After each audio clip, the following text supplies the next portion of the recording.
అందరికీ నమస్కారం. మనం కార్యక్రమం స్టార్ట్ చేసుకుందాం. దయచేసి ఎవ్వరూ అన్యతా భావించకుండా వచ్చినటువంటి గిరిజన తెగలకు సంబంధించిన నాయకత్వం రిప్రజెంటేటివ్గా ఉన్నటువంటి వ్యక్తులు కొంచెం పేపర్ మీద చిన్న స్లిప్ మీద రాసిస్తే ఆ ఆర్గనైజేషన్ను ఒక 2-3 నిమిషాలు మనం ఎజెండా చెప్తాం. ఆ ఎజెండా ప్రకారం మనం మాట్లాడుతున్నాం. शेषाद्री रिटायर्ड सीनियर IAS वो अपने रिप्रेजेंटेशन चलते हैं आओ सर तम डिस्कस करोगे कि नो वारू कदली काई से जरा तम जरा आंगद है देखो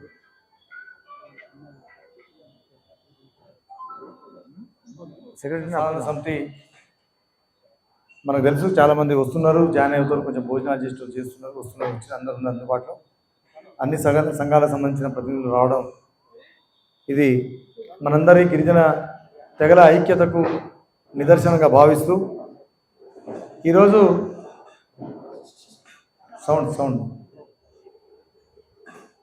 ఈరోజు ప్రధానంగా మనకు తెలుసు అందరం కలిసి గట్టిగా తెలంగాణ ఉద్యమంలో తెలంగాణ రాష్ట్రం కావాలని ఎంతైతే పోరాటం చేసినామో గిరిజనులుగా ఒక 2 ప్రధానమైనటువంటి డిమాండ్లను మనం భుజానెత్తుకొని తెలంగాణ ఉద్యమంలో పాల్గొన్నటువంటి పరిస్థితి మనకందరికీ తెలుసు. ఒకవైపు తెలంగాణ రాష్ట్ర సాధన, ఇంకొక వైపు మా తండాలు మా రాజ్యం. రెండో డిమాండు తెలంగాణ రాష్ట్రం ఏర్పడితే గిరిజన జనాభా దామాష ప్రకారం ఉమ్మడి రాష్ట్రంలో 6% ఉన్నటువంటి గిరిజనులు 12% పెరుగుతారు. కాబట్టి తెలంగాణ రాష్ట్రం వస్తే మన నిరుద్యోగ యువత, మన జాతి బాగుపడుతుందనే ఒక దృఢమైనటువంటి నమ్మకం, సంకల్పంతో ఆనాడు తెలంగాణ ఉద్యమంలో సాంస్కృతిక పరంగా, ఉద్యమం పరంగా తూటాలకు, బుల్లెట్లకు, లాఠీలకు దేనికి భయపడకుండా తెలంగాణ రాష్ట్రం సాధించుకున్నాం. ఇక్కడ ఉన్న పేరు ప్రతి ఒక్కరి పేరున మన గాంగ్యా కావచ్చు, మా అజయ్ కావచ్చు, రవి కావచ్చు, అందరూ భాస్కర్, వీళ్ళందరూ కూడా, మా కిషన్ నాయకు, మా అందరూ పెద్ద ఎత్తున మనం GRSS అనే ఒక వేదికను, ప్లాట్ఫామ్ను మనం ఏర్పాటు చేసుకొని ఒక సంఘంగా చేస్తే బాగుండదు. ఇది అన్ని తెగలకు సంబంధించిన సంఘంగా ఏర్పాటు చేసుకొని ఒక ప్లాట్ఫామ్ రూపకల్పన చేసుకొని మనం జిల్లాలు మొత్తం కార్యక్రమాలు చేసుకుంటా చెల్లప్ప కమిషన్ రద్దు చేసి మేమెంతమంది మాకంత వాటాను మీరు ఇవ్వాల్సిందే అని చెప్పేసి గట్టిగా నినదించి ఇందిరా పార్క్ కాడ చలో హైదరాబాద్ పేరు మీద పెద్ద ఎత్తున కార్యక్రమం చేసిన తదుపరి చెల్లప్ప కమిషన్ రద్దు కావడము, ఆ తదనంతరం అసెంబ్లీలో తీర్మానం కావడం, మళ్ళా జాప్యం చేయడం, కొన్ని టెక్నికాలిటీస్ ఉన్నాయి, సెంట్రల్కు పంపించడంలో మైనార్టీది ఎస్టీది కలిపి పంపించడం అనేది ఒక కాంట్రిబ్యూషన్గా మనకు ఒక వాదనను తీసుకురావడం. అలా ఒక 3-4 సంవత్సరాలు ముందు చెల్లప్ప కమిషన్ పేరు మీద, తర్వాత రెండోసారి ప్రభుత్వం వచ్చిన తర్వాత ఈ వాదన పేరు మీద పక్కకు పోయినటువంటి పరిస్థితి మనకందరికీ తెలుసు. తర్వాత ఏది ఏమైనా రాష్ట్ర ప్రభుత్వానికి ఆనాటి ఉన్నటువంటి పరిస్థితుల్లో గిరిజనులకు, హరిజనులకు, ఎస్సీలకు, దళితులకు, గిరిజనులకు ప్రపోర్షనేట్ అడ్వకేట్ ప్రకారం మనం ఎంతమంది ఉన్నామో మాకంత వాటా ఇవ్వాల్సిందే. దీనికి అడ్డు చెప్పడానికి ఇంద్రసాని జడ్జిమెంట్ కూడా ఎక్కడ మనకు అందులో అడ్డం లేదు, కాబట్టి ఇవ్వాల్సిందని చెప్పేసి అప్పుడు ఉన్నటువంటి 3 మంత్రుల కమిటీ, కడియం శ్రీహరి గారు కావచ్చు, ఈటల రాజేందర్ గారు కావచ్చు, చందులాల్ గారు కావచ్చు, వారితోటి మన బృందం మొత్తం మొదటగా తను వాదించిన తర్వాత కాన్స్టిట్యూషనల్ రైట్ ఏదైతే ఉన్నాయో అది తీసుకుపోయి మనం చూపించిన తర్వాత వారు కూడా వాస్తవం ఇది గిరిజనులకు సంబంధించిన రిజర్వేషన్ ఆపడానికి ఎవరికి ఏ కోర్టుకు కూడా ఏ ప్రభుత్వాలు కూడా అడ్డం ఉండదు, పెరిగిన జనాభాకు అనుగుణంగా ఇవ్వాల్సిందని చెప్పేసి వారు కూడా ప్రభుత్వానికి వారు సూచనలు చేయడం, తద్వారా వచ్చినటువంటి రిజర్వేషనే 10% రిజర్వేషన్ 2023లో జీవో నెంబర్ 33 ద్వారా మనం సంక్రమించినటువంటి పరిస్థితి ఉన్నది. ప్రశ్న ఇస్తాం. మనకు 10% రిజర్వేషన్ వచ్చింది. ఆ వచ్చిన 10% రిజర్వేషన్ అమలు తర్వాత 1-2 నోటిఫికేషన్ వచ్చిందో రాలేదో ఎలక్షన్ నోటిఫికేషన్ వచ్చింది, ఎలక్షన్ కమిషన్ ఆంక్షలు విధించింది.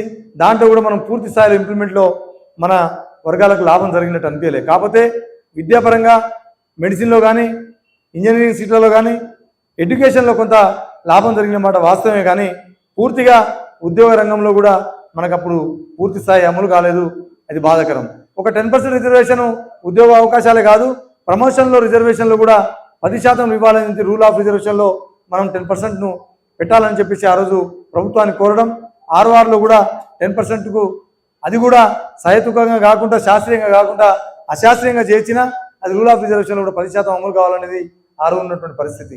అయితే కొందరు 2022లో ఒక కేసు వేసినారు హైకోర్టులో. ఇది 50% దాటుతున్నది, 54% వస్తున్నది. కాబట్టి ఇది గిరిజనులకు పెంచిన జనాభా ప్రకారం పెంచినటువంటి రిజర్వేషన్ను మీరు దీని మీద చర్యలు తీసుకోవాలని హైకోర్టుకు వారు పిటిషన్ ఇవ్వడం జరిగింది. 23లో ఇంకోళ్ళు పిటిషన్ ఇచ్చినారు. కానీ వాళ్ళు పిటిషను కేవలం దరఖాస్తు రూపాయలు ఇచ్చినారు. దాని మీద పెద్దగా కౌంటర్ ఇచ్చుకోవాల్సినటువంటి అవసరం మనకు కనబడలేదు, ప్రభుత్వానికి కూడా అనిపించలేదు. అయితే ఈ మధ్య కాలంలో మేలో జరిగినటువంటి 3వ తారీఖు 5వ నెలలో శ్యామ్ సుందర్ రెడ్డి గారని ఒక అగ్రకులానికి సంబంధించిన నిరుద్యోగ యువకుడు తను హైకోర్టుకు వెళ్ళడం, హైకోర్టు నుంచి గ్రూప్ 1కు సంబంధించిన దాంట్లో 10% రిజర్వేషన్ సంబంధించిన ఇంప్లిమెంట్ అయితే 54% అవుతున్నది, 50% దాటొద్దు అని చెప్పేసి వారు హైకోర్టుకు ఇచ్చినటువంటి పిటిషన్ ద్వారా, కేసు ద్వారా ఆ WP నెంబర్ 128997 తర్వాత అది హైకోర్టు నుంచి ప్రభుత్వానికి కౌంటర్ దాఖలు చేసిన దానిక ఎనీ రిక్రూట్మెంట్లో ఈ WP నెంబర్ను వర్తింపజేయండి అని చెప్పేసి హైకోర్టు కూడా సూచన చేసి ప్రభుత్వం దగ్గర కౌంటర్ పంపించాల్సిందిగా హైకోర్టు పంపించడం జరిగింది. ఇది కాక ఇంకో కేసు తెలంగాణ సచివాలయం సంబంధించిన ఉద్యోగస్తులు గిరిజనేతరులు వాళ్ళు కూడా ఒక కేసు వేసినారు. ఇది 4వ కేసు. ఏమని వేసినారు? రూల్ ఆఫ్ రిజర్వేషన్లో 10% ఇంప్లిమెంట్ చేయకూడదని చెప్పేసి డైరెక్ట్గా హైకోర్టు నుంచి ఇంటీరియం ఆర్డర్ తీసుకొచ్చినటువంటి పరిస్థితి మనం ఇవాళ 4వ కేసులో ఉన్నటువంటి పరిస్థితి. మొన్న అమలు చేసినట్టు చేసి అమలు కావద్దన్నట్టుగా వడ్డించి ఈసన్ను గుంజుకున్న పద్ధతి జియో నెంబర్ 33 10% ఉద్యోగం. ఇది ఒక భాగం, ఇది ఒక చరిత్ర. జియో నెంబర్ 3 కథ చెప్పాలి. మీకు తెలుసు, మనకందరికి తెలుసు. జియో నెంబర్ 3 అనేది 1985లో 275 జియో ద్వారా అప్పుడున్నటువంటి పరిస్థితుల్లో ఏజెన్సీ ప్రాంతంలో 100% ఉద్యోగాలు ఇవ్వాలని, ఏజెన్సీలో గిరిజన యువకులకు ఉద్యోగ అవకాశాలు, ఉపాధి కల్పన జరగాలని ఆనాడు ఉమ్మడి రాష్ట్రంలో ఎన్టీ రామారావు గారి ప్రభుత్వంలో ఆ జియో తీసుకొచ్చినారు. ఇది ఎందుకు వచ్చింది, దీని నేపథ్యం ఏందో మీకు చెప్పాలనుకున్నాను ఒక 2 నిమిషాలు.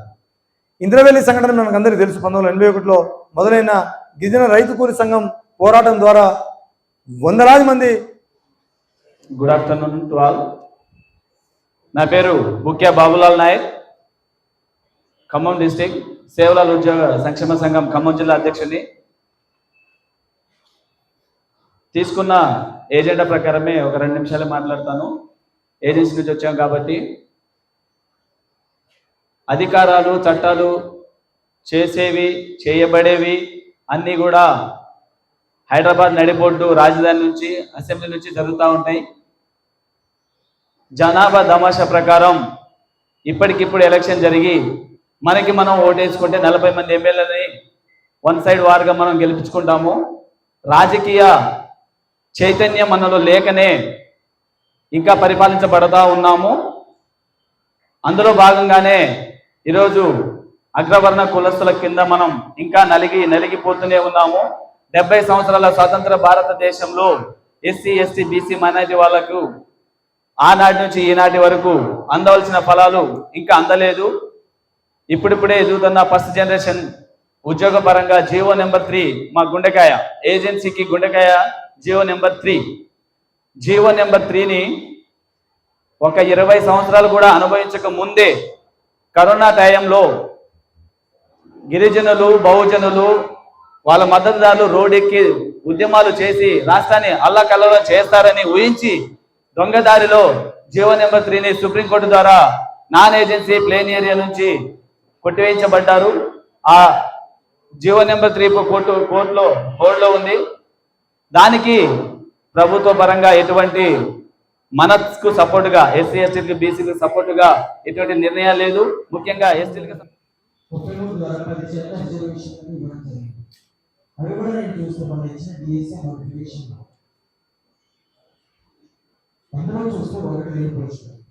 ఏజెన్సీ ప్రాంతాల్లో నివసిస్తున్నటువంటి ఆదివాసులు గోడెల్లో కానీ, తండాల్లో కానీ, మారుమూల అటవీ ప్రాంతాల్లో చదువుకున్న విద్యార్థులు ఈ పట్టణ ప్రాంతాలు, మైదాన ప్రాంతాలు చదివిన వారితో ఏ విధంగా పోటీ పడాలి? వాళ్ళు చూస్తే ఐక్యూ లెవెల్ తక్కువ ఉంటుంది, ఇక్కడ చూస్తే ఐక్యూ లెవెల్ ఎక్కువ ఉంటుంది. ఆ విషయం ఆలోచించగానే పాపం ఆదివాసీ బిడ్డలు ఉన్నటువంటి 9 తెగల వాళ్ళు కూడా ఏ విధంగా వీళ్ళు పట్టణ మైదాన ప్రాంతాల వాళ్ళు పోటీ పడగలరు. మనం ఎన్నో ఉద్యమాలు చేస్తాము, అయినా కానీ గవర్నమెంట్ అనే దానికి సానుకూలంగా స్పందించట్లేదు. దీని మీద మనం ఎన్నో ఉద్యమాలు భవిష్యత్తులో అందరం కూడా ఐక్యంగా అన్ని తెగల వాళ్ళు కలిసి జరుగుతున్నటువంటి 9 తెగల నాయకులు అందరూ కలిసి కూడా ఒక తీర్మానం మీడియా పెట్టేసి పోరాటాన్ని ముందు తీసుకెళ్ళాలి. అదేవిధంగా మన ప్రస్తుతానికి ఒక విద్యార్థిని బిఎస్సికి ప్రిపేర్ అవుతున్న అభ్యర్థిని నా ఆవేదన ఏంటంటే మన ఆదివాసులకి మెయిన్ లేకపోతే ఐటీడీ అనేది ఉంది. ఐటీడీలో దాదాపుగా భద్రాచలం కావచ్చు, ఏపీ కావచ్చు, మన హైదరాబాద్ కావచ్చు, ఈ ఐటీడీలో అనేకమైనటువంటి పేపర్లు పోస్టులు వాటి గురించి ప్యూరో గారికి మెమోరాండం ఇచ్చాక వాళ్ళు సానుకూలంగా స్పందించట్లేదు. ఆ ఐటీడీ నుంచి బ్యాక్లాగ్ పోస్ట్ తీసి మన ఆదివాసీ విద్యార్థులకు ఎంతో మేలు చేసిన వారు. మరి అవన్నీ కూడా ఉన్నట్టు విన్నా కానీ ఇక్కడ ప్రభుత్వం అనేది కూడా సానుకూలంగా స్పందించట్లేదు. అది ఆ పోస్ట్ అదే విధంగా ముగిపోతుంది. ఈ జనరల్ డిఎస్సీలో కొట్టుకోవాలంటే మన వరకు కావాలన్నమాట. చాలా వరకు కూడా చాలా తక్కువ పోస్ట్ ఉంది, చాలా మనలో మనకి పోటీ అనేది పెరుగుతుంది. వీటన్నిటి మీద కూడా అందరం ఒకసారి మంచిగా పరిష్కరించి మాట్లాడి సమస్యను పరిశీలించాలని ఎవరెస్ట్ నెరవేర్చి వస్తుంది. సో ఆర్టికల్ 15 రాజ్యాంగంలో ఆర్టికల్ 15 విద్యా సంబంధమైనటువంటి రిజర్వేషన్లు, ఆర్టికల్ 16 వచ్చేసరికి ఎంత అనుకోకుండా వచ్చింది మాట. ఆ నంబర్లు కూడా జియో నంబర్ 3, జియో నంబర్ 33. అవును 33. అవును. ఇది జియో నంబర్ 3 వల్ల మన ఏజెన్సీ ఏరియాలో కనీసం ఈ 5 ఏళ్ళు కూడా నోట్లోకి పోలేని పరిస్థితి ఉండే టైంలో జియో నంబర్ 3 వల్ల కాస్తో కూస్తో కొంచెం ఏజెన్సీ ఏరియాలో బాగున్నారు మన సోదరులు. కానీ అలాంటి మంచి జరిగే ఒక దానిపైన కూడా నీళ్లు చల్లేసింది సుప్రీంకోర్టు. ఇంత దారుణం అంటే అంత దారుణం అది.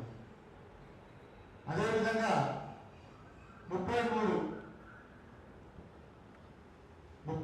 రిజర్వేషన్ మనము తెలంగాణలో 12 కంటే ఎక్కువ ఉన్నాం మన పాపులేషన్. కానీ ఎంతో కాలంగా మన సంఘ నాయకులు పెద్దలు వారి యొక్క శ్రమ ఫలితంగా ఈ యొక్క 33 జియో నంబర్ వచ్చి 10% వచ్చింది. మరి ఈ యొక్క 10% ఇచ్చేటప్పుడు గవర్నమెంట్కి తెలుసు. ఇంతకుముందు మా జోగారాం అన్న గారు చెప్పినట్టు వాళ్ళకు తెలుసు, వీళ్ళకు తెలుసు. ఆ చేసేదేదో తమిళనాడులో ఇప్పుడు 64% ఉంది, కానీ దాని 69% ఉంది, కానీ దాన్ని ఎవరు టచ్ చేయలేదు. మరి అది 9th షెడ్యూల్లో పెట్టడం వల్ల అనుకుంటున్నాను, 9th షెడ్యూల్లో పెట్టడం వల్ల. మరి అలాంటిది తీర్మానం చేసింటే చాలా బాగుండేది.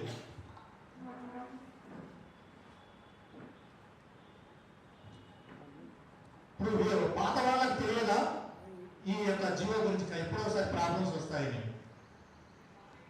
ఇలాంటి రాజకీయాలు మన మీదనే చేస్తారు. ఒక ఎమ్మెల్సీ సీట్ ఇచ్చారు మనకు,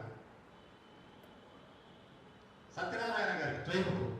వాళ్ళకి తెలుసు ఎలాగో రాదులేనా, కానీ తెలిసే ఇచ్చారు. జియో నంబర్ 3 కూడా అలాంటిదే. కాబట్టి ఇప్పుడు మనము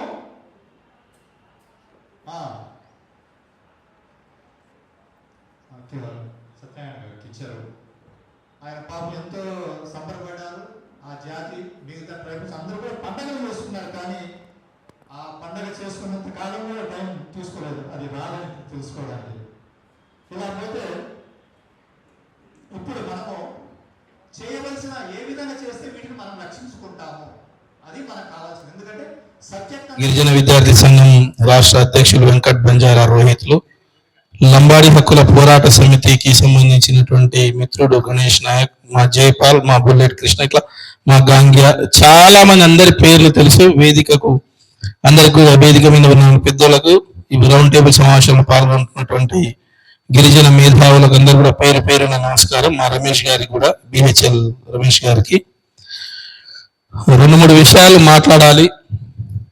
చాలా ఏళ్ల పాటు, చాలా సంవత్సరాల పాటు మనకు స్లోగన్తో బయటకు వచ్చాం.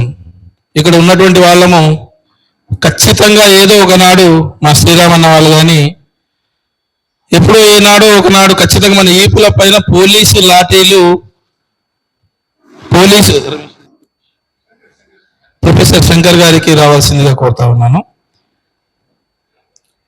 ఏనాడో ఒకనాడు ఈ జాతి కొరకు, ఆత్మగౌరవం కొరకు నా రాజ్యం కావాలి, మేమెంతో మాకంత కావాలి వాటా అని చెప్పేసి మాట్లాడినటువంటి మనము తెచ్చుకున్నటువంటి ఏదైతే రిజర్వేషన్ ఉందో అది కూడా పోగొట్టుకునే పరిస్థితికి దాపురించాను. నేనైతే విమర్శ చేస్తలేను, కానీ ప్రస్తుత పరిస్థితి అది.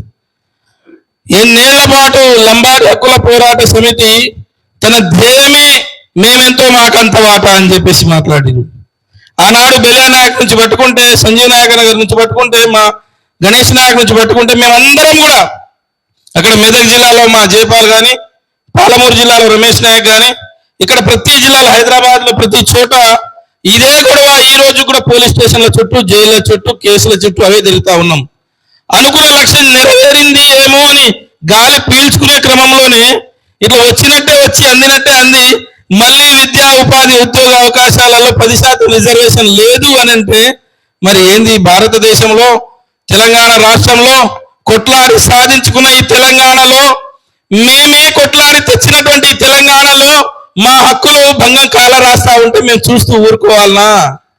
గిరిజనులంటే ఏమి కాదు, గిరిజనులంటే సీట్లు కూడా మారుస్తారు, ముఖ్యమంత్రి పదవిని కూడా మారుస్తాము అని నినదించే రణనినాదమే కావాలి తప్ప కోర్టులో ఇంప్లీడ్ అయినంత మాత్రం కాదు అని నా విజ్ఞప్తి. ఎందుకంటే ప్రభుత్వం చేయాల్సినటువంటి పని ఒకటి, ప్రభుత్వంలో ఉన్నటువంటి ఎవరైతే జీపీ ఉన్నారో, ప్రభుత్వం నుంచి న్యాయవాది ఉన్నారో, ఆ న్యాయవాది సరిగా వాదనలు వినిపించకపోగా ఎవరో ఒకరు పనికి మాలిన వాడు ఈరోజు గిరిజనులకు ఆపమంటే ఆపేస్తే మరి భారత రాజ్యాంగం ఎందుకు, రాజ్యాంగంలో ఉన్నటువంటి ఆ బలమైనటువంటి సెక్షన్లు ఎందుకు, ఎస్సీ ఎస్టీలకు జరగాల్సినటువంటి న్యాయాలకు కూడా కోర్టులు ఆపితే ప్రభుత్వాలు చూసి చూడనట్టు వ్యవహరిస్తూ గిరిజనులు ఓన్లీ ఓటు బ్యాంకుగానే పనికొస్తారు, ఓటు వేసేవాడుగానే పనికొస్తాడు.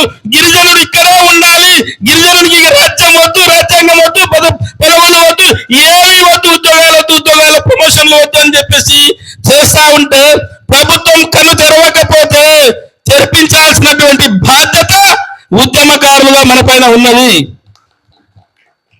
మరి ఉద్యమం చేసిన వాళ్ళం, ఢిల్లీ స్థాయిలో ఢిల్లీనే గద్దెదించి తెలంగాణ తెచ్చినటువంటి వాళ్ళం, రిజర్వేషన్ సాధించి తీరినటువంటి నాయకులం. మరి ఇట్లనే కూర్చుందామా? ఈ ప్రభుత్వాన్ని ఏమైనా చిరకలు అంటిద్దామా? నేను అది ప్రశ్నించదలుచుకున్నాను. ఎందుకంటే ఇక్కడ ఆత్మవిమర్శ కానీ ప్రభుత్వాన్ని విమర్శించడం అని కాదు, ప్రభుత్వం చేయాల్సినటువంటి విధి, గత ప్రభుత్వం 10% రిజర్వేషన్ ఇచ్చింది, ఆ రిజర్వేషన్ కొట్టేసి ఈరోజు మన వాళ్ళకి ఇస్తలేరు. ఇదే పక్కన మన కూతవేటు దూరంలో ఉన్నటువంటి సెక్రటరియట్ లో, మన కూతవేటు దూరంలో ఉన్నటువంటి మిడ్ కంపౌండ్ లో, మన కూతవేటు దూరంలో ఉన్నటువంటి ఆఫీసులలో ఈ రోజు 10% రిజర్వేషన్ అమలవుతలేదు. 10% సంగతి దేవుడేగా. ఉద్యోగులకు ప్రమోషన్ లో రిజర్వేషన్ ఇవ్వడం లేదు, అసలు రిజర్వేషన్ ఆగిపోయింది అక్కడ. ఇందాక నేను వస్తా ఉంటే ఒక ఎస్ఓకి మాట్లాడినా, ఒక ఏఎస్ఓకి మాట్లాడినా, ఇందాక వస్తుంటే ఒక సెక్రటరీకి మాట్లాడినా. నేను సెక్రటరీలో పోయి సెక్రటరీకి మాట్లాడితే ఏమంటున్నారంటే, మీ సంగతి దేవుడేరుగా, మాకు వచ్చే ప్రమోషన్ జనరల్ ప్రాసెస్ లో వచ్చే ప్రమోషన్ కూడా రావట్లేదు, మాకు ప్రమోషన్ లో రిజర్వేషన్ వస్తుందని మమ్మల్ని పక్కనే పెట్టిరు, మాకంటే జూనియర్లు ప్రమోషన్ వచ్చి పై అధికారి లాగారు, ఆ అధికారి కింద మేము పనిచేయాల్సినటువంటి పరిస్థితి లేదు, దాపురించింది. మరి దీనిపైన మీరు మాట్లాడారని చెప్పేసి వాళ్ళు కన్నీళ్లు పెట్టుకుంటా ఉన్నారు. అదే విధంగా 10% ఇప్పుడు అకాడమిక్ ఇయర్ స్టార్ట్ అవబోతుంది. ఇప్పుడు అకాడమిక్ ఇయర్ ఏదైతే పాఠశాల విద్య కానీ, ప్రాథమిక విద్య కానీ, ఉన్నత విద్య కానీ, పీజీలు కానీ, పిహెచ్డీలు కానీ ఎంపీలు కానీ లేకపోతే బీఈడీలు కానీ ఎంబీబీఎస్లు కానీ సెట్ నెట్ అన్ని కూడా ఇప్పుడు ప్రారంభం కాబోతున్నాయి. వాళ్ళు చేసుకున్నటువంటి ఒక గొప్పది ఏంటంటే మనది ఆపేసిర్రు, 10% ఆపేసిర్రు, ఇక మిగతా వాళ్ళన్నీ కూడా కానించేస్తా ఉన్నారు. అందుకొరకు నేనేమంటున్నానంటే ఖచ్చితంగా ఉద్యమ పంతనే దీనికి సరైనటువంటి మార్గం. ఉద్యమ పంతనే సరైనటువంటి మార్గం. ప్రభుత్వాన్ని చురుకిస్తేనే ప్రభుత్వాన్ని తాడో పేడో తేల్చుకుంటాం, మేమా మీరా తేల్చుకుంటాం. లేకపోతే నువ్వు ముఖ్యమంత్రి సీటు దిగుతావా లేకపోతే ఎక్కుతావా? మా యొక్క రిజర్వేషన్ నువ్వు చెప్పినట్టుగా మొదటి సంతకం 12% అన్నావు, ఉన్న 10% తీసేస్తున్నావు. మొదటి సంతకం 12% ఇవ్వకపోతే ఖబర్దార్ అని చెప్పాల్సినటువంటి గొంతుకలు రేవాల్సినటువంటి అవసరం ఉంది. కాబట్టి నేను ఏమంటున్నానంటే టెక్నికల్ గా నేను బోధించుకోలే. నేను ఇందిరా సహాని కేసు స్టడీ చేసిన, నేను జమ్మూ కాశ్మీర్ వర్సెస్ ఈశాన్య రాష్ట్రాల కేసు స్టడీ చేసిన, ఇందాక వస్తుంటే తమిళనాడు యొక్క షెడ్యూల్ అసలు తమిళనాడులో ఏ విధంగా రిజర్వేషన్ ఎన్హాన్స్ అయిందనే విషయాలు స్టడీ చేస్తున్నా. ఇందాక హైకోర్టు సుప్రీంకోర్టు 5 జడ్జీలు ఇచ్చినటువంటి అది కూడా చదువుతా ఉన్నా. ఎక్కడా కూడా ఏ రాజ్యాంగంలో ఏ దాంట్లో ఏ కేసులలో కూడా గిరిజనులకు రిజర్వేషన్ ఆపాలనే చట్టం ఎక్కడ ఏ కేసు ఏ సుప్రీంకోర్టు ఇవ్వలేదు. తాత్కాలికంగా స్టడీ చేయమని మాత్రమే ఇచ్చింది, ప్రభుత్వాన్ని రిటర్న్ పంపించింది. ఈ ప్రభుత్వం దాన్ని స్టడీ చేసి వెంటనే గట్టి ప్లీడర్లో, గట్టి జీపీలో, గట్టి న్యాయవాదిలో పంపించి దాన్ని వెంటనే ఇంప్లిమెంటేషన్ చేయించాల్సినటువంటి బాధ్యత ఈ ప్రభుత్వానికి ఉంది. మేము అల్టిమేటం జారీ చేస్తా ఉన్నాం. జూన్ 23వ తేదీ వరకు మాకు 12% రిజర్వేషన్ ఇవ్వకపోతే ఈ ప్రభుత్వ సంఘాన్ని తాడో పేడో చేర్చుకుంటాం మేము ఇందిరా పార్క్ నుంచి ముఖ్యమంత్రి ఇంటి వరకు అని చెప్పేసి ఈరోజు ఈ వేదిక నుంచి హెచ్చరిస్తా ఉన్నాం. ఖచ్చితంగా జూన్ 23 లోపు మాకు నువ్వు ఇస్తావన్న మొదటి సంతకం 12% రిజర్వేషన్. కేసీఆర్ ఇస్తా అన్నటువంటి 10% ఆయన ఇయ్యలేదు, 12% ఇవ్వాల్సింది 10% ఇచ్చిండు. నువ్వు 12% ఇస్తా గిరిజనులకు అన్యాయం చేసిన నువ్వే మాట్లాడినావు, నువ్వే ఇప్పుడు 12% ఇవ్వాలి. ఇవ్వకపోతే ఖబర్దార్ నీ ఇంటికి వస్తాం, నీ సంగతి తెలుస్తామని చెప్పేసి చెప్పాల్సినటువంటి అవసరం ఉంది. కాబట్టి మిత్రులారా, మనకు ఉద్యమాలు, పోలీస్ కేసులు, లాఠీలు, తుటాలు దేనికి భయపడే జాతి కాదు ఈ జాతి. నీ సంగతి చూస్తామని చెప్పేసి హెచ్చరించాల్సినటువంటి అవసరం అయింది. అందుకొరకే అధికారులకు చెప్తా ఉన్నాం. మేము ఇక్కడ ఉన్నటువంటి సిఎస్ గారికి, చీఫ్ సెక్రటరీ గారికి, అమ్మా దయచేసి గిరిజనుల గోడు విను, మాకు ఖచ్చితంగా మా రిజర్వేషన్ ఫలాలు మేమెంతమందిమో మాకంత వాటా ఇవ్వాలి. లేకపోతే ఈ ప్రభుత్వం ఈ రాష్ట్రంలో ఇక్కడ ఉన్నటువంటి పరిస్థితిని మేము రాష్ట్రపతి వరకు వెళ్ళాల్సి వస్తుందని చెప్పేసి తెలియజేస్తూ ఈ అవకాశం ఇచ్చినటువంటి వేదికకు మా సంజయ్ అన్నకు వేదిక మీద ఉన్నటువంటి పెద్దలందరికీ, వేదిక ముందున్నటువంటి నా తోటి సోదరులందరికీ ప్రత్యేకమైనటువంటి ఉద్యమాభివందనాలు తెలియజేస్తూ, ఈనాడు మనం ఇక్కడ కూర్చున్నామని అంటే మన జాతి ప్రమాదంలో పడతా ఉన్నది. ఈ ప్రమాదం నుండి మనల్ని మనం కాపాడుకోవడం అంటే, మన జాతిని రక్షించుకోవడం అంటే మనల్ని మనం కాపాడుకోవడం.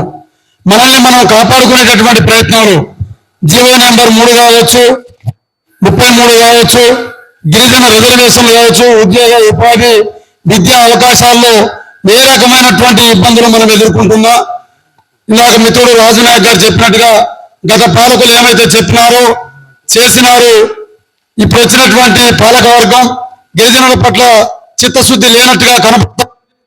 ఈ ప్రక్కనే మాట్లాడతారు, ఈ అడుగుతారని చెప్పని గత ప్రభుత్వంలో ఉండేటటువంటి మంత్రి పదవిని కూడా ఇక్కడ భర్తీ చేయకుండా గిరిజనులు అంటే వాళ్ళ దృష్టిలో ఇక వాళ్ళు ఈ సుప్రీంకోర్టు తీర్పా లేకపోతే ఉత్తర్వులా స్టడీ చేయమని చెప్పిందా, రిజర్వేషన్ లో 12% మళ్ళీ ఆరికే కుదించబడమని చెప్పని అంటామనగా, ఏది ఏమైనా మనం నిజంగా పోరాటాల ద్వారానే సాధించుకున్న ఈ రాష్ట్రంలో గిరిజనులు మరో పోరాటం చేయకపోతే మన హక్కుల్ని మనం కాపాడుకోలేము అనేది స్పష్టమవుతా ఉన్నది. దానికి అనుగుణంగా ఖమ్మం జిల్లా నుండి ఉద్యమ క్షేత్రాన్ని రగిలించేటటువంటి బాధ్యతను మేము తీసుకుంటాం. ఉద్యమాలు కొత్త కాదు, మా జిల్లా ఖమ్మం జిల్లా ఉద్యమాల కిల్లా. అక్కడ నుండి జిఆర్ఎస్ఎస్ ఏదైతే గిరిజన రిజర్వేషన్ సాధన సమితి ఉన్నదో, గతంలో నేను ఖమ్మం జిల్లా చైర్మన్ గా కూడా ఉన్నాను. మళ్ళా అదే రిజర్వేషన్ ప్రమాదంలో వచ్చినప్పుడు ఆ జిల్లా నుంచి ఉద్యమాన్ని రగిల్చేటటువంటి బాధ్యత మేము తీసుకుంటాం. అక్కడ ఉండేటటువంటి అన్ని గిరిజన సంఘాలు ఏకమై ఈ కార్యక్రమంలో మా పాత్రను మేము పోషిస్తామని చెప్పని తెలియజేస్తూ భవిష్యత్ ఉద్యమ కార్యాచరణను ఆయా జిల్లాల నుంచి వచ్చినటువంటి మిత్రులు కూడా ప్రకటించాల్సిందిగా విజ్ఞప్తి చేస్తా ఉన్నా. గిరిజన రిజర్వేషన్ ప్రమోషన్ల రక్షణ రౌండ్ టేబుల్ సమావేశం నిర్వహిస్తున్న గిరిజన రిజర్వేషన్ సాధన సమితి GRSS బృందానికి, అదేవిధంగా ఈ సమావేశానికి విచ్చేసిన మన జాతి పెద్దలు గౌరవ టీటీ నాయక్ గారికి, అదేవిధంగా మన జాతి హైకోర్టు అడ్వకేట్ గారు జోగ్రామ్ నాయక్ గారికి, అదేవిధంగా గణేష్ గారికి, కరాటే రాజు గారికి, సంపత్ గారికి, నెహ్రూ నాయక్ గారికి, వెంకట్ బంజా గారికి, గణేష్ పేరు చెప్పాను అనుకుంటా, గణేష్ గారికి మన కాబట్టి మీకు అందరికీ కూడా ప్రత్యేకంగా ధన్యవాదాలు తెలుపుకుంటూ, మిత్రులారా ఈ 10% రిజర్వేషన్ తెలంగాణ రాష్ట్రం ఏర్పడితే ఇస్తన్నోడు ఇవ్వకుంటే వాడిని 10 సంవత్సరాలు ఫుట్బాల్ లాగా ఆడుకుంటే గానీ మనకు పోయే ముందు 9వ సంవత్సరం మనకు రిజర్వేషన్ ఇవ్వక తప్పలేదు. ఆనాడు రిజర్వేషన్ కొరకు ఉద్యమాలు చేసినది మనమే, తెలంగాణ సాధన కొరకు ఉద్యమాలు చేసింది మనమే, గ్రామ పంచాయతీల కొరకు ఉద్యమాలు చేసింది మనమే. ఈవెన్ స్టడీ సర్కిల్ కావాలంటే నేను స్టడీ సర్కిల్ చదువుకుంటూ ఉద్యమం చేస్తేనే ఆ స్టడీ సర్కిల్కి వచ్చింది. మా సార్ అక్కడ డైరెక్టర్గా ఉంటే నేను సార్ దృష్టిలో పడకుండా రవీందర్ ఎవరో అని తెలియకుండా నేను సార్ ఉన్న రోజులు నేను స్టడీ సర్కిల్లో సార్నే కలవాలి అంటే రోజు ఉద్యమాలకే లేకపోయేటోని. ఏకే టిగిడి గారు అక్కడ ప్రిన్సిపల్ సెక్రటరీ ఉన్నప్పుడు తనను సీరియస్గా నేను ఒక సెక్రటరీ అనకుండా మీరు ఈ సీట్లు ఎందుకున్నారు, కనీసం ఒక స్టేట్ రిప్రజెంటేటివ్ వస్తే ఒక అప్లికేషన్ తీసుకొని ఠీకా అంటున్నావు అంటే ఏం ఠీకా, నీలాంటి సెక్రటరీలు ఇప్పటిదాకా 2-3 ఇదే మాట అన్నారు. అందరికి స్టడీ ఉంది, మాకు ఎందుకు పెడతలేవు, దీని ఒక ఏంటే హాల్లోనే నడిపి అంటే ఆయన సీరియస్ గా తీసుకొని రాజశేఖర చనిపోయే ముందు చిత్తం అది. అంటే ఇలాంటివన్నీ నేను ఎందుకు చెప్తున్నా అంటే ఫ్యూచర్ లో మనము ఆ సబ్జెక్ట్ కి వస్తున్నా, మనము చేయింది ఏది కూడా కాదు. ఇంకోటి మనం ఉద్యమకారులుగా ముందు వస్తేనే మన దానికి ఉన్న మేధావులు కొందరు సపోర్ట్ వస్తారు. మీరు ఇందాక కూర్చొని పెట్టుకున్న ఒక ఎంపీ దగ్గరికి రిజర్వేషన్ కొరకు పాంప్లెట్ పట్టుకొని పోయినాం, ముచ్చట్లు ఏడొచ్చి మస్తు చెప్తారు, విను ఒకసారి విను అయితే ఉండని నో ప్రాబ్లం. అయితే ఇలా పెట్టిన పక్కకు అంటే అవమానం ఎవరికి, ఉద్యమాలు చేసేవాళ్ళకి అవమానం. మనం అధికారం ఉందని ఎంపీ ఉన్నారని వచ్చి కూర్చొని పెడితే అది కాదన్న.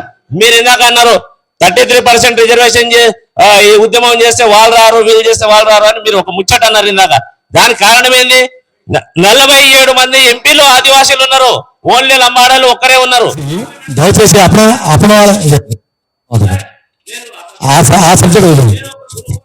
అనగా నేను ఇంప్లీడ్ అవుతా మీరు అంటున్నారు కదా. Thank you. సంఘాల రిజిస్ట్రేషన్ ఉన్న వాళ్ళు రిజిస్ట్రేషన్ ఉన్న మీరు రాసుకోండి, నాది రాసుకోండి. ఆస్పిరెంట్ ఆ ఉద్యమ అవి వేరు, అది చేసుకుంటేనే ఇది చేస్తున్నాం మేము. అయితే మీరు అనుకోవచ్చు అంటే ఇంతవరకు మీకు ఏజ్ ఉందా అని, ఏజ్ ఎక్స్టెండ్ చేశారు కదా మన 10 సంవత్సరాలు, మనకి ఏం పని జనరల్ గా రావచ్చు ఆ డౌట్. అయితే ఇట్లాంటివి చేస్తుంటారు మన టాక్టిక్స్, మనం ఉద్యమాలు చేయకుండా ఆ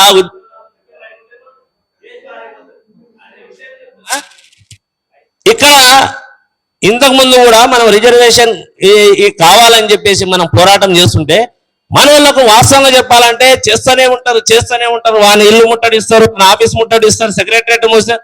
గణేష్ అయితే ఎన్నిసార్లు ప్రగతి భవన్ ముట్టించుకుంటూ వెంకట బంజారా వీళ్ళందరూ అయితే. కానీ వాస్తవంగా చెప్పాలంటే మీరందరూ కూడా వాస్తవంగా ఫుట్బాల్ ని అక్కడ లాస్ట్ వరకు తెచ్చారు, కానీ ఫైనల్ గోల్ మేమే అన్నాం దానికి. ఎందుకంటున్నా ఈ మాట అంటే ఆ రోజు ఆ బంజారా భవన్ ఆదివాసీ భవన్ ఓపెనింగ్ కు కేసీఆర్ గారు వస్తుంటారే ఇప్పుడు దొరికినరా మనకు అని చెప్పేసి అన్ని సంఘాలను ఇప్పుడు మన సంజీవ్ గారు చేసినట్టే నేను ఇక్కడి నుంచే ఒక వారం ముందు నుంచి మొదలు పెట్టినా. నువ్వు ఎట్లా వస్తావు దమ్ముంటే రా, నువ్వు ఎట్లా ఓపెన్ చేస్తావు మేము చూస్తామని చెప్తే చెప్పిందే కాదు నిలబెట్టినమాట. మన జాతి మహిళల్ని తీసుకొచ్చి నిలబెట్టినాం, అడ్డుకున్నాం. చివరిగా నువ్వు అక్కడ ప్రకటించలేదు ఇందిరా పార్క్ దగ్గర ఎన్టీఆర్ స్టేడియం దగ్గర నేను మాట్లాడని మేము అడ్డుకుంటామంటే అక్కడ ఇచ్చారు. అంటే మేము ఉన్నామా అంటే మాకు ముందు రోజే అరెస్ట్ చేసిన రాత్రే.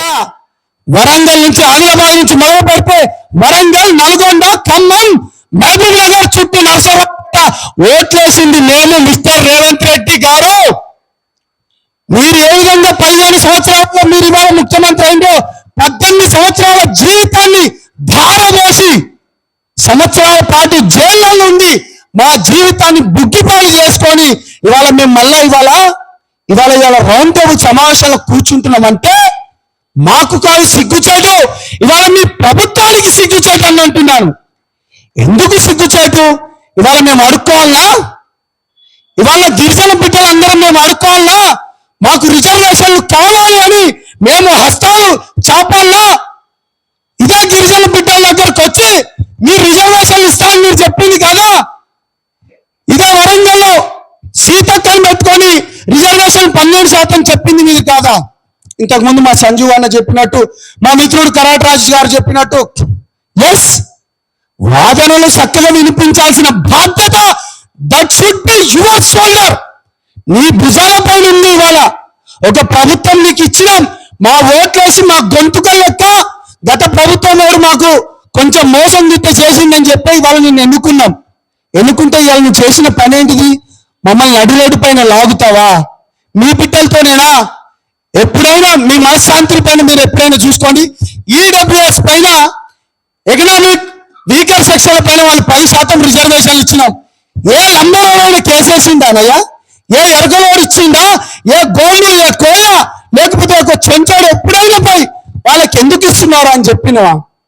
ఇంకా దరిద్రం ఏంటంటే మండలాల ఉన్న గట మనకు ఇన్కమ్ సర్టిఫికేట్ ఇస్తేనట 1,50,000 ఉంటున్నట మనం పేదోళ్ళం. ఈయనకైతేనేమో ఎంత? 8 లక్షలు. నీ అమ్మ, ఏం ప్రభుత్వాలు మీవి? ఏం రాజ్యాంగాలురా? ఎవరో నీకు చదువు చెప్పింది?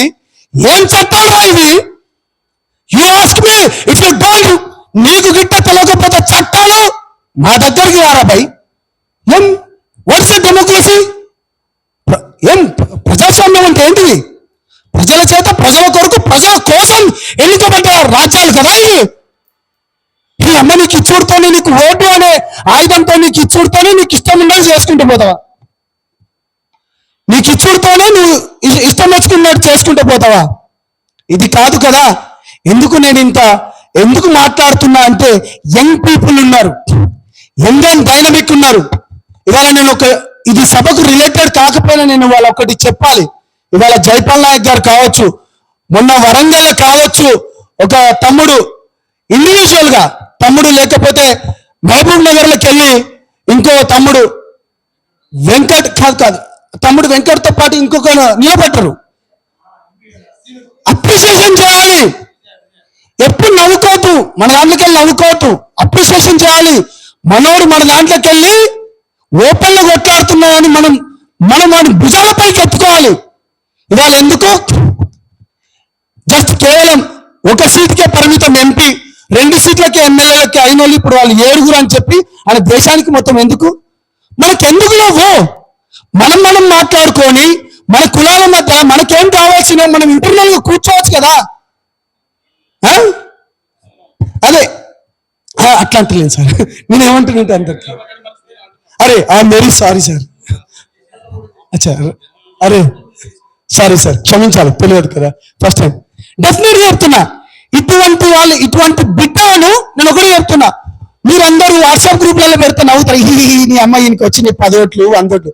సిగ్గుండాలరా బాయ్, నీ రక్తం పుట్టుకొని పెట్టిన బిడ్డ వాడి ఇవాళ ముందుకు పోతున్నాడు.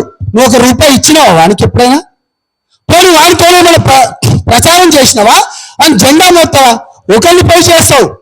ఇవంతా ఎందుకు అంటున్నా అంటే, ఇక్కడ ఉన్న వాళ్ళందరం బాజాప్తగా మాట్లాడుకోవాలి, బరిగీసి మాట్లాడుకోవాలి, కడుపులోకి వెళ్ళి వచ్చి మాట్లాడుకోవాలి. ఎందుకంటే ఇంత మంచి సందర్భం మళ్ళీ రాదు కదా. వాడు పోతాడు, అగో గోండోడు అటు చూడరా వాడేదో చేస్తుంటాడు, అగో లంబడోడు చూడరా వాడు అటు చేస్తుండట, అవి చూడరా కోయడ వాడికి ఉద్యోగం. ఎందుకు పై ఓపెన్ ఉందాం. మన జాతి ఔన్నత్యానికి గురించి కదా మనం అందరం. ఇవాళ ఇంటలెక్చువల్స్ ఉంటారు, ఇంటెలిజెంట్ కూడా ఉంటారు, అది కూడా పోతుంది. ఇవాళ నిన్ను గతలెక్కించింది అదే ఉస్మానియా యూనివర్సిటీ. గత ప్రభుత్వం నిన్ను రానియకుండా చెరసాల వేసి నిన్ను కూర్చోబెడితే లేడి పిల్లల యొక్క చెంగు అనుకుంటా బండ్లలో దొంగతనంగా ఉస్మానియా యూనివర్సిటీకి తీసుకొని వచ్చి నిన్ను ఈ తెలంగాణ రాష్ట్రానికి కూడా లేపింది రేవంత్ రెడ్డి గారు. అది ఉస్మానియా యూనివర్సిటీ అనేది ఒకసారి మీరు మర్చిపోకండి. ఇవాళ మాకు ఉద్యమాలు కొత్తగానో, మా జాతికి ఆత్మగౌరవం ఎక్కువ, మా జాతికి ఆత్మగౌరవం ఎక్కువ. ఈ గిరిజన జాతికి బరాబరిగా చెప్తున్నాం, ఈ గిరిజన జాతికి ఆత్మగౌరవం. ఎందుకంటే మాకు తిండి లేకున్నా కానీ, ఇవాళ మాకు తిండి లేకున్నా కానీ, మేము కడుపు మార్చుకున్నా కానీ మా ఆత్మగౌరవాన్ని నమ్ముకోము. మా నోటికాడు కూడిని ఇవాళ నేను లాగుతాం అనుకుంటే జస్ బాగా చెప్తున్నాం. ఇవాళ ఇక్కడ ఈ సంజీవ్ నాయక్ గారు ఉన్నారు, బీఆర్ఎస్ పార్టీలో ఉన్నాడు, జస్ కలుస్తాం. ఇవాళ బీజేపీ పార్టీలోకి వెళ్ళి నెహ్రూ గారు ఉన్నారు, కలుస్తాం. ఇవాళ మిగతా సంఘాలలోకి వెళ్ళి ఉన్నారు, కాంగ్రెస్ లోకి వెళ్ళి ఉన్నా కానీ ఇర్రెస్పెక్టివ్ ఆఫ్ పార్టీస్ మన తల్లి లాంటి మన కమ్యూనిటీ పైన దాడులు జరుగుతున్నప్పుడు ఆ చేతులను అవసరం అనుకుంటే డాష్ లో మీరు ఏమైనా పెట్టుకోండి, ఇక ఆ డాష్ లో మీరు ఏమైనా పెట్టుకోండి, సహించేది లేదు. గౌరవ పెద్దలు లాంటి వాళ్ళు ఉన్నారు, మంచి మంచి సజెషన్స్ ఇచ్చిండ్రన్న. ఎందుకంటే కాంగ్రెస్ ప్రభుత్వం కావచ్చు, బీజేపీ కావచ్చు, ఏ ప్రభుత్వం వచ్చినా లంబాడీలు రాజకీయంగా ముందుకెళ్తున్నా ఉన్నారు. రాజకీయంగా వీళ్ళను అణగదొక్కాలనే ధోరణితో ఇవాళ కాంగ్రెస్ ప్రభుత్వం రేవంత్ రెడ్డి గారు వివరిస్తా ఉన్నారు. కాబట్టి ఏదైతే 50 స్థానాలను లంబాడీలకు ఎవరు ఓట్లేస్తే ఆ ప్రభుత్వమే అధికారంలో ఉంటుంది. కానీ ఇవాళ ఇదే రేవంత్ రెడ్డి మొన్న ఏదైతే గత ఎలక్షన్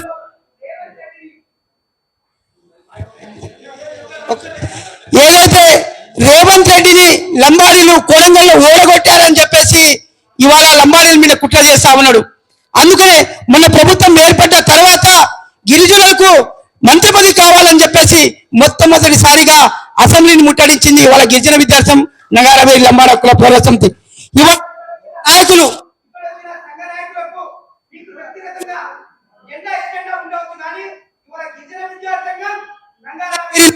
పోరాట సమితికి జాతి కావాలి.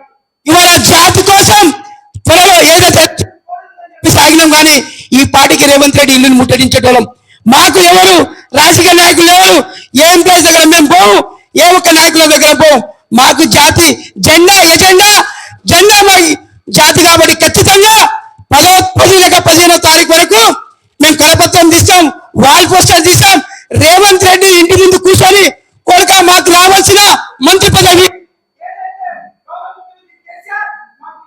పెంచిండు, ఆ రిజర్వేషన్ కోత పెట్టాలని చూస్తే మాత్రం ఖచ్చితంగా నీ ఇంటి ముందు ధర్నా చేస్తాం, రాస్తారోకం చేస్తాను. ఈ సందర్భంగా నేను తెలియజేస్తాను, మంత్రులను ఎంపీలను కలిసినా కూడా ఎవరు మనకు న్యాయం చేయరు. సోదరుడు జపాన్ నాయక్ చెప్పినట్టు ఏదైతే ఏ ఒక్క సంఘ నాయకులు కూడా అన్నకు సపోర్ట్ చేయలేదు. ఇది బాధాకరమైన విషయం. ఎందుకు సపోర్ట్ చేయలేదు అంటే అన్న మీరు గతంలో పార్టీలో పనిచేసి ఇవాళ బయటకు వచ్చి మీరు పోటీ చేశారు కాబట్టి మాకు అందులో నమ్మకం లేదు. ఎందుకంటే 2018లో కూడా మేము 64 మంది యువకులను పోటీ చేసినాం, కానీ మాకు ఎవరు సపోర్ట్ చేయలేదు. అందుకనే ఈ రోజు నుంచి ఏదైతే 4 సంవత్సరాలు మన ముఖ్యమంత్రి అయ్యే విధంగా మన భవిష్యత్ ఆలోచన ఉండాలి. రిజర్వేషన్ 12% రిజర్వేషన్ కోసం ఉన్నాం. నేను 2018 తర్వాత ప్రభుత్వం ఏర్పడిన తర్వాత ఇదే గిరిజన విద్యాసం అసెంబ్లీ ముట్టడి పెట్టింది, మన రాజ్భవన్ ముట్టడి పెట్టింది, సెక్రటేరియట్ ముట్టడి పెట్టింది, పాదయాత్ర కూడా చేసింది.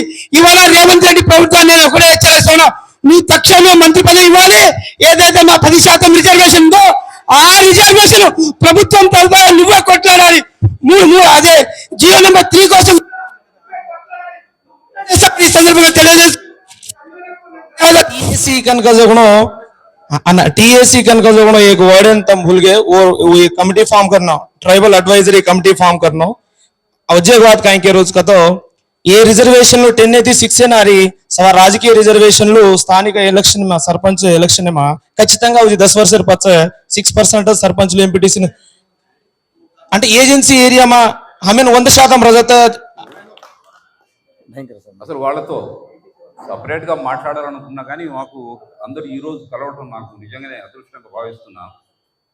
మన మిగతా మిత్రులకు అందరికీ నేను చెప్పేది ఏంటంటే ట్రైబల్స్ కానీ ఒక రిజర్వేషన్ అంటూ ఉంది. ఆ ప్లేట్లో భోజనం ఉంటే కదా మనం అందరం తినగలిగేది.